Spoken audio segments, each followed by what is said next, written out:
तो गाइस एक बार फिर से आपका स्वागत है। नमस्कार, सलाम। मैं जीडी का एंकर क्यों साउंड कर रहा हूँ सिम भाई लेकिन जिस तरीके से आज परफॉर्मेंस दिया, मतलब it was a cliché type start जैसे मैंने करी। ये टॉप 3 अगर चलते हैं तो ऐसे होता है। Gujarat Titans is in the finals. उससे पहले पहले वसीम भाई पिच बेटर खेली सेकंड इनिंग्स में। ऐसा लग रहा था बल्ले पे बढ़िया बॉल आ रही है। आई मीन रियान पराग ने तो यही कहा कि वो हैवी रोलर देने के बाद ऐसा लगा कि विकेट थोड़ी ज्यादा बेटर खेली।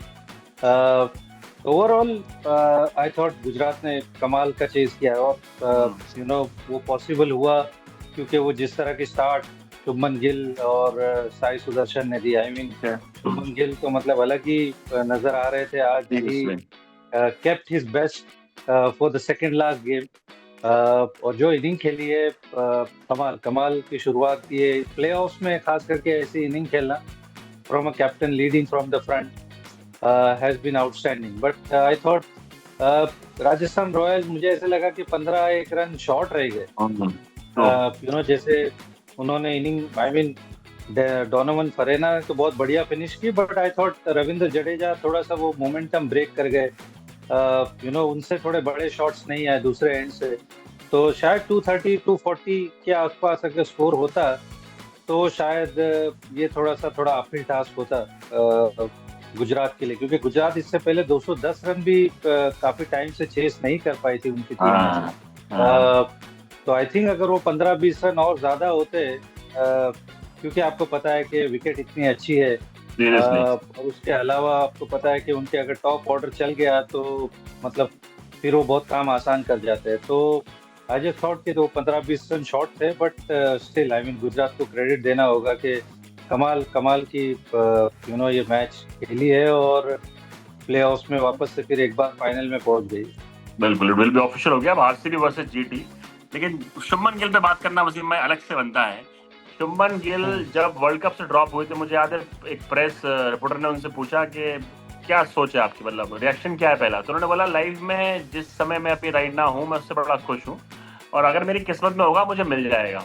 इस आईपीएल से जस्ट पहले एक रिपोर्टर ने पूछा एक प्रेस कॉन्फ्रेंस में, तो उन्होंने बोला कुछ प्रूव करने आए हो इस आईपीएल में। तो उन्होंने बोला मुझे प्रूव करने की कोई जरूरत नहीं है, लेकिन लग ऐसा रहा है कि वो प्रूव करने की कॉन्शियस एफर्ट है कि अपने स्ट्राइक रेट को मेंटेन करना है। आज आप देखो 190 के स्ट्राइक रेट से बैटिंग करी, पूरे सीजन में 700 प्लस रन, हम्म। एक बार फिर से कंसिस्टेंसी क्लास पे किसी को शक नहीं है। लेकिन जो स्ट्राइक रेट वाला मैटर है वो भी बड़ा सीरियस ले रहे हैं, और वो नजर आ रहा था विद क्लास, विद मतलब जैसे वो बैटिंग करते हैं स्ट्राइक रेट भी अच्छा मेंटेन किया। बिल्कुल, आई मीन इस इंडियन टीम में अगर कमबैक करना है तो आपको वो ब्रांड की क्रिकेट खेलनी पड़ेगी, और वो आईपीएल हम सबको पता है कि सबसे बड़ा प्लेटफॉर्म है।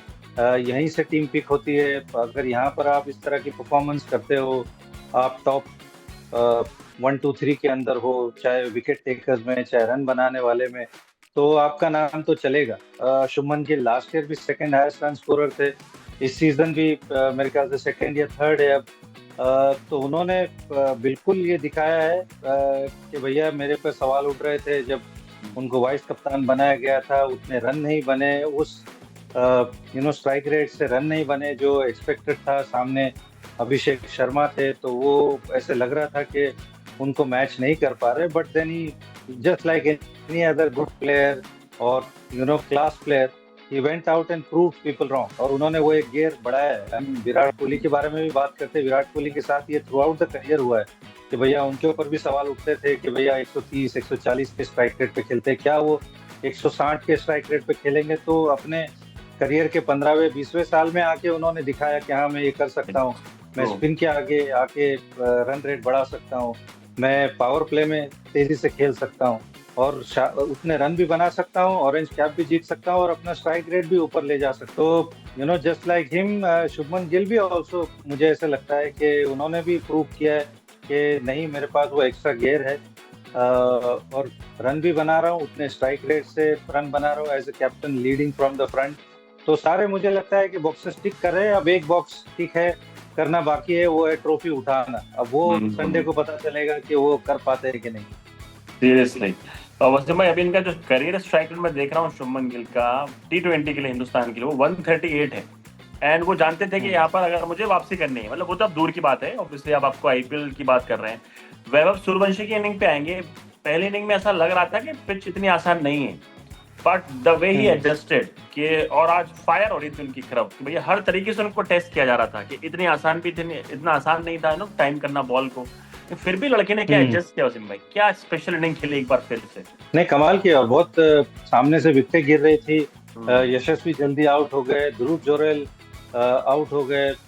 तो लड़के ने बड़ी मैच्योरिटी दिखाई। आई मीन के रबाडा जिस तरह से उनको टेस्ट कर रहे थे, सिराज टेस्ट कर रहे थे, विकेट इतना इजी नहीं था, थोड़ा टेनिस बॉल टाइप का बाउंस था। बट ये मैच्योरिटी है उसके अंदर। ऐसा नहीं है कि वो एक ही गियर में खेलता है। स्लोली स्लोली हम उसका अदर साइड भी देख रहे हैं कि उसके पास वो मैच्योरिटी है। हालांकि उसने पहले भी ऐसे इनिंग खेली है कि थोड़ा चेज फंस गया है तो उसने चेज के टाइम पे थोड़ा सा गियर चेंज किया है। आरसीबी के सामने जिस तरह की इनिंग खेली थी, उसके अलावा एक और मैच में शायद उन्होंने जो 90 कुछ बनाए थे रन, वहां पर भी इस तरह से एक इनिंग उन्होंने खेली थी। तो शोन टाइम एंड अगेन कि भैया जब उनको थोड़ा गियर नीचे करना होता है, उनके पास वो है एबिलिटी। इज जस्ट नॉट एक ही तरह से बैटिंग करते, एक ही गियर में आप डाल दो और वो एक ही फ्लो में बैटिंग करते हैं। आई मीन वो उनका मतलब मेन तरीका तो वही है उनका कि भाई आते हैं अटैक करने के लिए। बट देखते हैं कि जब विकेट गिर रही है सामने से, या बॉलर थोड़ा सा हावी है, या मे बी उस वक्त थोड़ा सा बैकवर्ड स्टेप उनको लेना है, तो वो भी वो करके दिखाते हैं। आई मीन पूरा 15 ईयर ओल्ड कमाल की मैच्योरिटी उन्होंने दिखाई। और बैक टू बैक प्लेऑफ्स के अंदर 97 और 96 बनाना मतलब दिखाता है कि लड़के का टेम्परामेंट क्या है। आई मीन 200 उसने मिस कर दिए, बट चलो 100 तो मिस किए, बट 2 बड़ी इनिंग खेलना बैक टू बैक प्लेऑफ्स में इज आउटस्टैंडिंग। सीरियसली। और इनफैक्ट आज ऑन एयर कमेंट्री पे एवी डिविलियर्स और सुनील गावस्कर बैठे थे, तो वो कह रहे थे कि ऐसी बैटिंग रिसेंट टाइम में हम लोगों ने नहीं देखी। स्पेशली वो क्रॉस बैटेड वसीम भाई शॉट मार रहा था ना टेनिस बॉल जैसे, तो सर के ऊपर से रबाडा की पेस पे, आपको बड़ा इंप्रेस किया होगा। एब्सोल्यूट कमाल लड़का है। शुभमन गिल पे मैं वापस आऊंगा। मुझे याद है शुभमन गिल को लेके हम लोग आईपीएल से पहले बात कर रहे थे, मैंने आपसे पूछा था कि अगर 3 फॉर्मेट लड़का आपको चूज करना है हिंदुस्तान से, आपने जायसवाल को चूज किया था ऑब्वियसली फॉर ऑब्वियस रीजंस, कमाल टैलेंट है। शुभमन गिल भी हमारे उस रेस का पार्ट है। पैकिंग ऑर्डर थोड़ा पीछे हैं, अभी हो गए हैं T20 में, लेकिन यू सी हिम कि भैया जैसा वो क्लास है आज नजर आया ना फिर से कि 3 फॉर्मेट प्लेयर हमारा गिल भी है विद जायसवाल, अगर हम देखें आगे जाके। नहीं बिल्कुल है। आई मीन टेस्ट टीम के कप्तान है, वनडे टीम के कप्तान है, और T20 टीम से ज्यादा दूर नहीं है। हालांकि चलो संजू सैमसन और अभिषेक शर्मा ने बहुत आउटस्टैंडिंग परफॉर्मेंस किया है, अब वैभव सूर्यवंशी का भी नाम चलेगा, बट शुभमन गिल ज्यादा दूर नहीं है क्योंकि वो क्लास है और उनके पास वो एबिलिटी है कि भैया जब सवाल उठते हैं तो अपना गेम वो ऊपर ला सकते हैं। ये उन्होंने इस आईपीएल में दिखाया है कि मैं रन भी बना सकता हूँ, टीम को लीड भी कर सकता हूँ, और साथ में जो स्ट्राइक रेट के इश्यू है उसको भी मैं हल कर सकता हूँ। तो मे बी वो जब उस वक्त T20 में आए थे, शायद वाइस कप्तानी उनको थोड़ी सी जल्दी दे दी गई। वो हो सकता है कि प्रेशर फील हुआ होगा। प्लस सडनली उस स्ट्राइक रेट पे खेलना, अभिषेक शर्मा को मैच करना, जो दूसरे खिलाड़ी हैं तिलक वर्मा या फिर जिस टेम्पलेट पे इंडियन टीम खेल रही थी, वो a little bit too much for him at that time. मेरे ख्याल से वहां से जब बाहर आए तो ही मस्ट हैव रियलाइज कि मेरे को किस चीज पे काम करना है, क्योंकि ऐसा लगा कि बिल्कुल क्रीज में एक खड़े होके खेलते थे उस वक्त में। आई थिंक वो अंडरस्टैंड उन्होंने किया कि he needs to use the crease. कभी स्टेप आउट होना पड़ेगा, कभी थोड़ा सा रूम बना के मारना पड़ेगा। He understood that and I think उस पे जाके उन्होंने काम किया एंड हमको रिजल्ट नजर आ रहा है। तो he understood, he is a very smart boy, very intelligent boy, अपने गेम के ऊपर वर्क करते हैं and the hard work he is put is showing in the results. तो जो मैं राजस्थान रॉयल्स का यहाँ पर कैंपेन फिनिश हुआ, आप इनके कैंपेन से ऑब्वियसली एक समय लग रहा था कि ये टॉप 2 में क्वालिफाई करेंगे, फिर नीचे गए। तो इनके अगर कैंपेन को समाप्त करना हो, स्पेशली रेयान पराग की कप्तानी प्लस हिज इंडिविजुअल परफॉर्मेंस, आज भी मौका था कि आप चाहते तो वो कमाल की इनिंग खेल देते और 40-50, आप खुद बोल रहे हो कि 240-50 मुझे हम लोग को बनाने चाहिए थे। रेयान पराग से कितना इंप्रेस हुए एज अ लीडर फिर एज अ बैट्समैन इस सीजन? आई थिंक कप्तानी अच्छी की उन्होंने, सौरभ कप्तानी बहुत बढ़िया उन्होंने लीड किया है। वो आई मीन कॉन्फिडेंस की उनके अंदर कोई कमी नहीं है, वो उनकी पर्सनालिटी में ये दिखाई देता है कि he backs himself as a batter, as a captain. You know he is not afraid to take strong decision. वो पर्सनालिटी है उनकी as a captain, as a leader की। तो आई थिंक कप्तानी उन्होंने अच्छी की है। उनका पर्सनल परफॉर्मेंस वैसे नहीं रहा, वो डिसअपॉइंटिंग रहा बारिंग एक दो इनिंग के। कुछ इंजरी से भी जूझ रहे थे, बट मुझे लगता है कि वो अपनी बल्लेबाजी से डेफिनेटली डिसअपॉइंटेड होंगे, क्योंकि नंबर 4 पे आप खेल रहे हो, बहुत अच्छा बैटिंग नंबर है। आपने उतने रन नहीं बनाए जितने बनाने चाहिए थे, that would have made a difference even आज भी। बट कप्तानी मुझे ऐसा लगता है कि उन्होंने अच्छी कप्तानी की है। कुछ क्वेश्चन मार्क्स जो किसी के भी दिमाग में होंगे, I think he answered them well.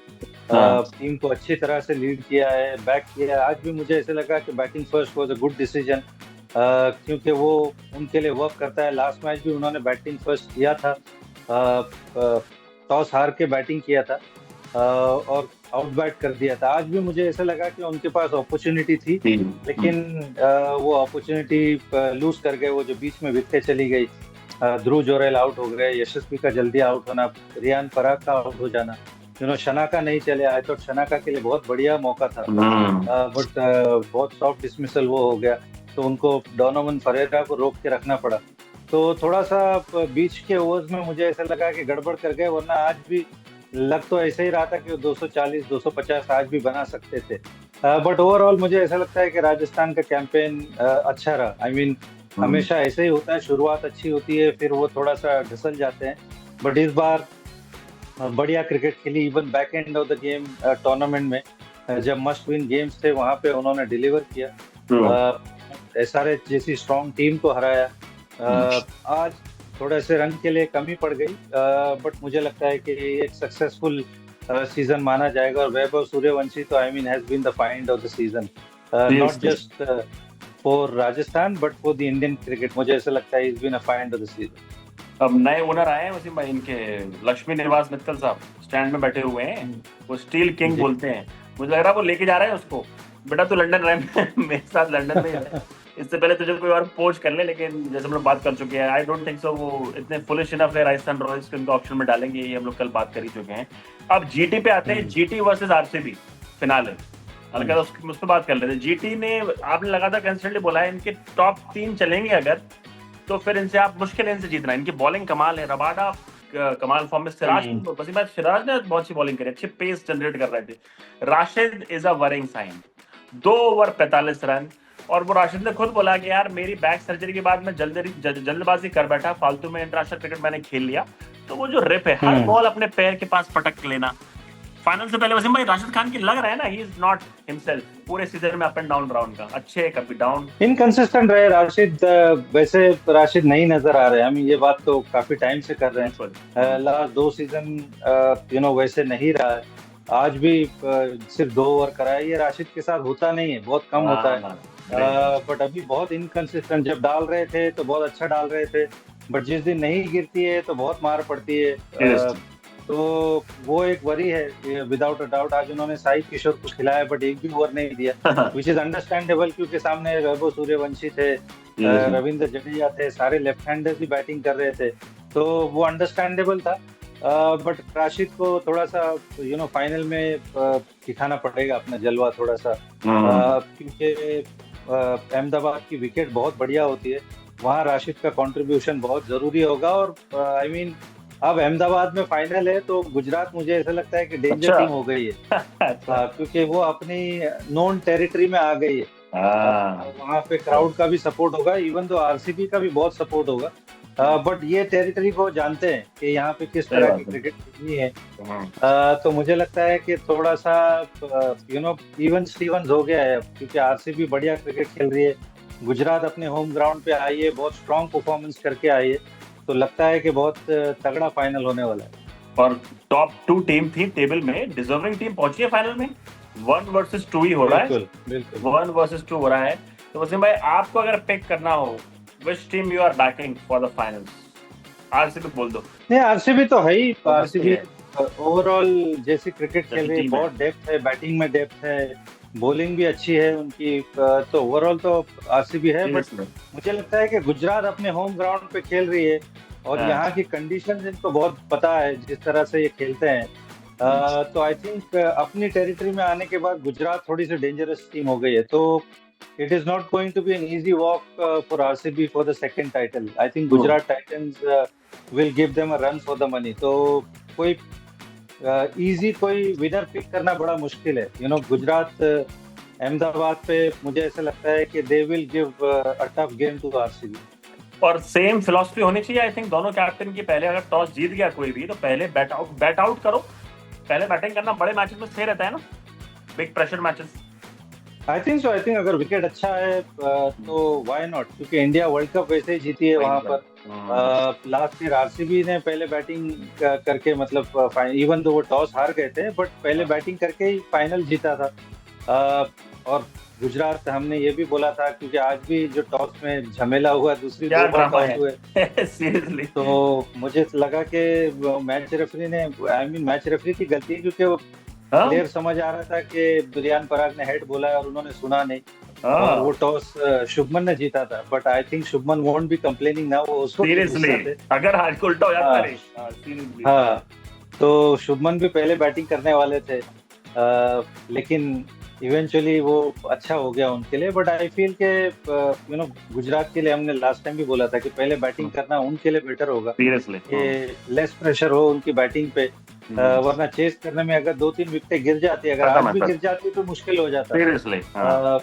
तो आई थिंक उनके लिए वो टेम्पलेट अच्छा है कि पहले बैटिंग करे, अगर 230-40 बना दे या 250 बना दे और आउट बैट कर दे टीमों को, तो उनके लिए। और उनकी फास्ट बॉलिंग अटैक बहुत जबरदस्त है। सिराज, रबाडा, आज जेसन होल्डर ने कमाल की गेंदबाजी।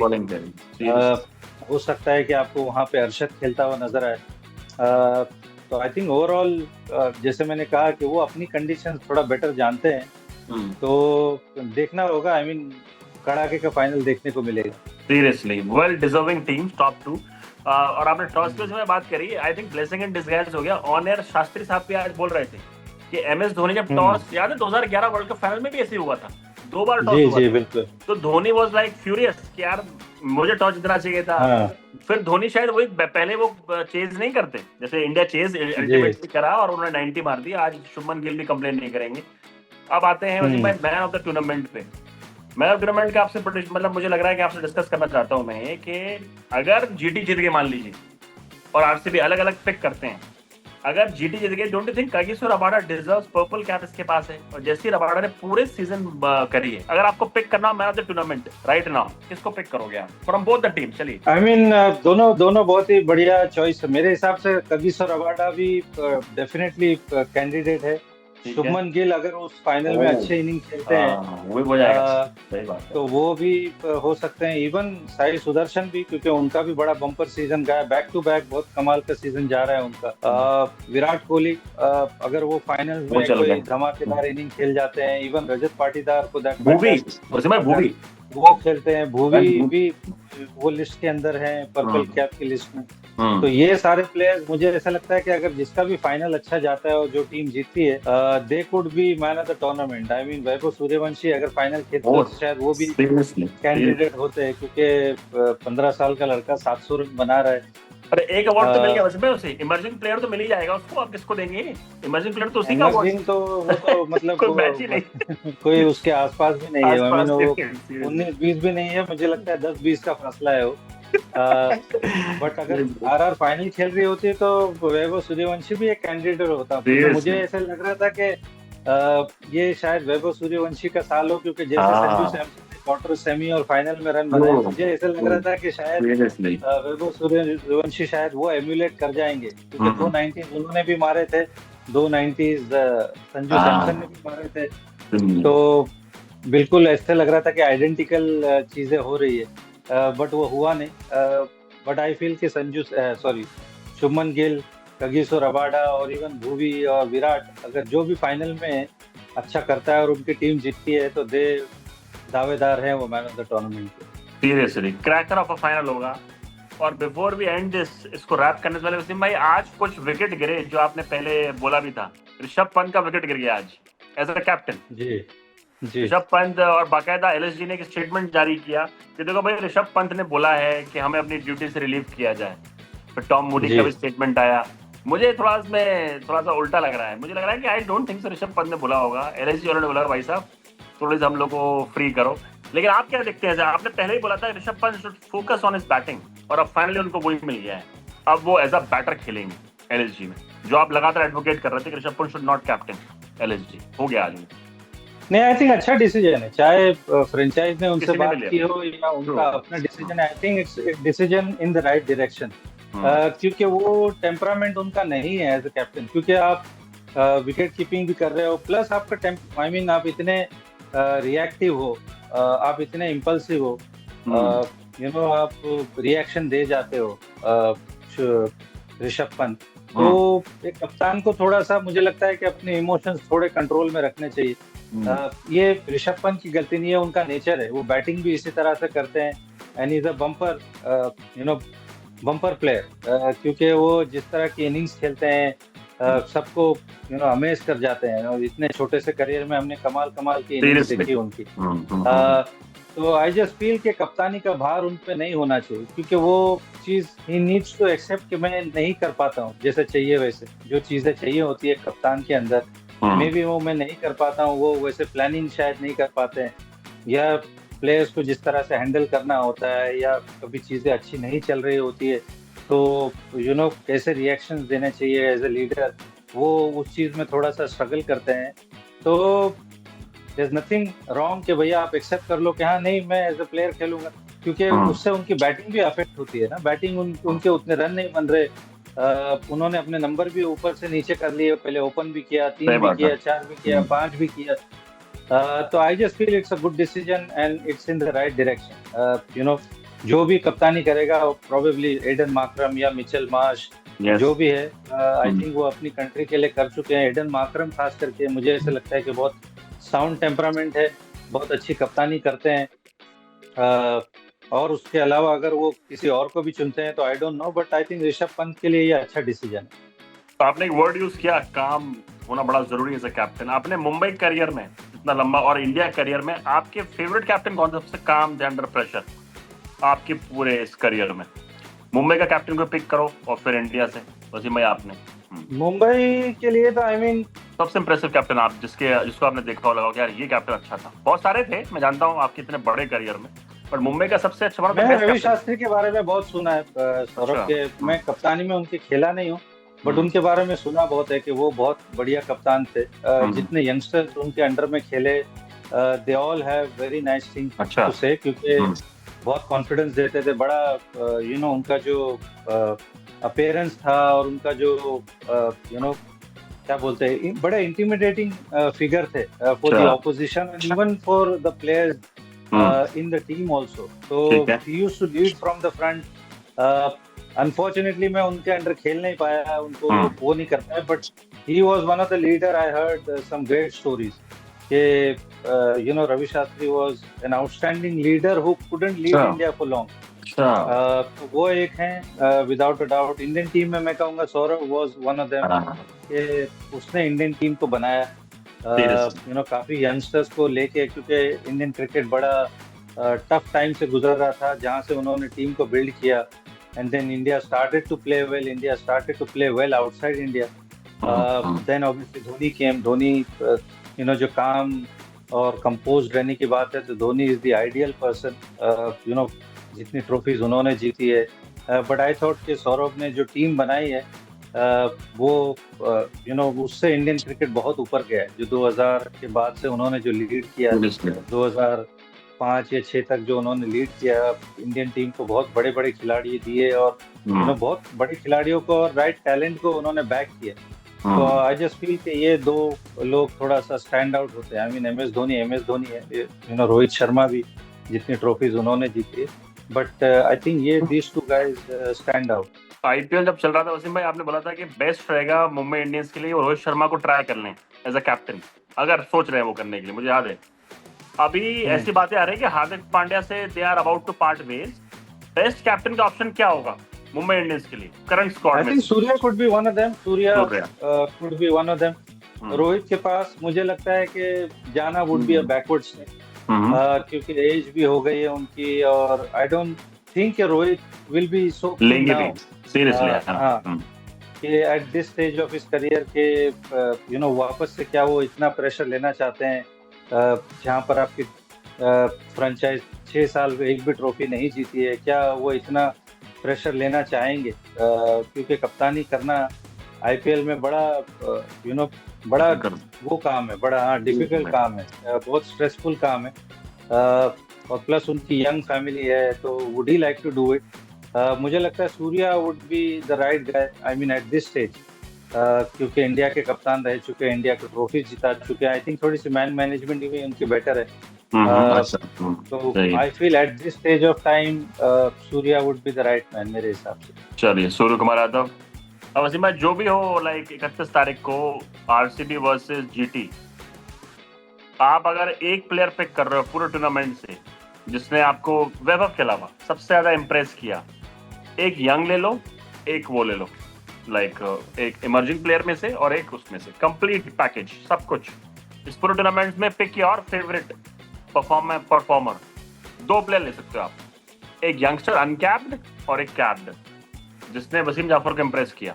आई think Saqib Hussain has to be one मेरे हिसाब से। साकिब हुसैन स्टूड आउट, और शायद इस फॉर्मेट में, T20 फॉर्मेट में, मुझे ऐसा लगता है कि he won't be far away from playing for India, especially in this format. तो Saqib Hussain has to be one. Kartik Sharma was another one. मुझे उनकी एनर्जी और उनका confidence, his shot making ability, I was very impressed with. तो वो एक हैं। Senior player में अगर बात करें तो फिर तो बहुत सारे लोग हैं, बहुत सारे हैं। शुभमन है, Sai Sudharsan back to back bumper season उनका रहा है। हेनरिक क्लासन जिस तरह से उन्होंने इस सीजन में खेला, ईशान किशन की पारियां उन्होंने खेली है। बाकी सारे तो बहुत नोन नेम है जो हम जानते हैं। पाटीदार हैज बीन आउटस्टैंडिंग, जिस तरह से उन्होंने खेला है। बट आई थिंक यंगस्टर्स में प्रोबेबली ये 2 लड़के has to be stand out performer, Saqib Hussain और कार्तिक शर्मा। चलिए वसीम भाई, फिर फाइनल का वेट करते हैं। और मैं जानता हूँ आपकी जो पूरा दिलो दिमाग आपका एक टीम के लिए होगा, आरसीबी। वसीम, ऐसा तो नहीं है कि आरसीबी से आप कोई आरसीबी प्लेयर लिख के आता है आपके नाम के आगे? आरसीबी प्लेयर और फॉर्मर आरसीबी प्लेयर, इंडिया आप मेरे को बार-बार ये याद दिलाते हो कि मैं आरसीबी से खेला। भैया मैं मालूम क्यों कर रहा हूँ? मैं इसलिए कर रहा हूँ कि वसीम जाफर को अपने खेमे में शामिल कर लूं 31 मई से पहले, कि सुबह से वसीम भाई बोलेगा। मैं जानता हूँ इसीलिए। बट देखिए, आरसीबी फेवरेट है, इसमें कोई शक नहीं, क्योंकि मैं इसको आपको बार-बार ये बोल चुका हूँ कि आरसीबी की जो डेप्थ है बैटिंग की, उनके पास जो बॉलिंग के जो ऑप्शंस है, प्लस चैंपियनशिप जीतने का एक्सपीरियंस है। लास्ट सीजन इसी ग्राउंड में उन्होंने टॉप ट्रॉफी जीती थी, और ऑलमोस्ट 95% टीम वही है, तो कोई नई बात नहीं है उनके लिए। They are in the known territory, trophy जीत चुके हैं। बट आई जस्ट फील कि नाउ गुजरात टाइटंस अब अपने होम ग्राउंड पे आ गई है, तो it won't be an easy victory for RCB. I think GT will make it hard, क्योंकि भैया अपने होम ग्राउंड पे खेल रहे हैं, उनको अपनी कंडीशंस पता है। I think they will come into their own, they also think, क्योंकि इस ग्राउंड पे आरसीबी को उन्होंने हरा चुका है, तो दे विल बिलीव कि भैया they can do it again. तो आई जस्ट फील कि बहुत क्रैकिंग फाइनल होने वाला है, क्योंकि अगर ये कहीं दूसरी जगह पे होता फाइनल, तो without a doubt RCB would have been favourites मेरे हिसाब से। अभी भी फेवरेट्स है, but I just feel that margin has come down a little. Seriously, मेरे अंदर का फैन बोल रहा है भुवनेश्वर कुमार पहला ओवर डाल रहा है, बोल्ड नेम, साइज गिल बोल्ड, लेकिन ये सिर्फ दिमाग बोल रहा है, सॉरी दिल बोल रहा है, दिल वो तो पता लगेगा। लेकिन चलिए, जो भी हो, मजा आएगा, इट विल बी फन। फिर हम लोग पूरे सीजन का रिव्यू करेंगे वसीम भाई, पूरे आईपीएल सीजन का 10 की 10 टीम का भी रिपोर्ट कार्ड तैयार करेंगे हमारे व्यूअर्स के लिए, और जो भी आपके क्वेश्चंस होंगे वो हम लोग फिनाले में भी लेंगे, उसके बाद भी लेना चालू रहेगा। ठीक है वसीम भाई, मिलते हैं। चलिए, बिल्कुल संडे को मिलते हैं। Fingers crossed, RCB.